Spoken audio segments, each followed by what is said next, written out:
d'où vient la femme des Caïns. Je vais établir 5 bases et ça va donner une forme à la réponse. Alors, avant toute chose, avant que je ne dise quoi que ce soit, il est important que vous reteniez ceci parce que ça va être utile durant toute la semaine. Je ferai de mon mieux de commencer à rappeler cela, mais c'est utile de rappeler ça déjà dès maintenant. Ne tentez pas de comprendre hier en utilisant les éléments d'aujourd'hui. Je répète, ne tentez pas de comprendre ce qui s'est passé il y a des longues années en pensant à un monde qui ressemble à celui d'aujourd'hui. Je l'ai dit encore. Ne tentez pas d'imaginer une histoire à l'époque biblique en vous disant « mais pourquoi il n'avait pas appelé seulement au téléphone ?» Tiens, les téléphones n'existaient pas. Si on commence par accepter le fait que Adam et Ève ont été les tout premiers humains créés par Dieu, ça c'est quelque chose que la Bible ne réfute pas.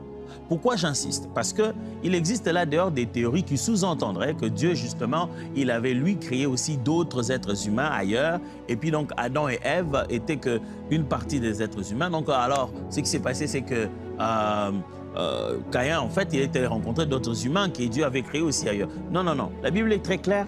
Elle ne présente pas seulement Adam et Ève comme les seules premières personnes que Dieu a créées, mais comme la source de toutes les nations sur la terre. Deuxième chose donc à savoir, si on s'est dit, ok, pasteur, si tu viens de dire ça, donc tu as compliqué la question. Ça veut dire que si tout le monde a été créé justement par Dieu, on a commencé par avoir d'abord le premier couple de la terre, Caïn et Abel, plutôt Adam et Ève.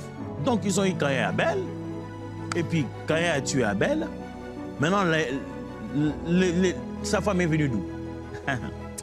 Vous devez maintenant apprendre quelque chose d'important dans la figure des styles, dans la façon d'écrire de la Bible, et en particulier dans le livre de la Genèse. Genèse chapitre 5, verset 4 me permet de placer la deuxième base. La femme de Caïn, une sœur ou une nièce. Voici les deux possibilités. Pour quelle raison vous allez le comprendre? Il est possible que la femme de Caïn eût été sa sœur ou sa nièce, c'est-à-dire un des autres enfants de Adam ou alors un des autres enfants d'un enfant d'Adam et Ève. Genèse chapitre 5, verset 4. Les jours d'Adam après la naissance de Seth furent de 800 ans et il engendra des fils et des filles. Là, la Bible parle que de après la naissance de Seth. C'est là qu'on parle de 800 ans. Alors, dans ce contexte-là, sachez-le bien qu'il est possible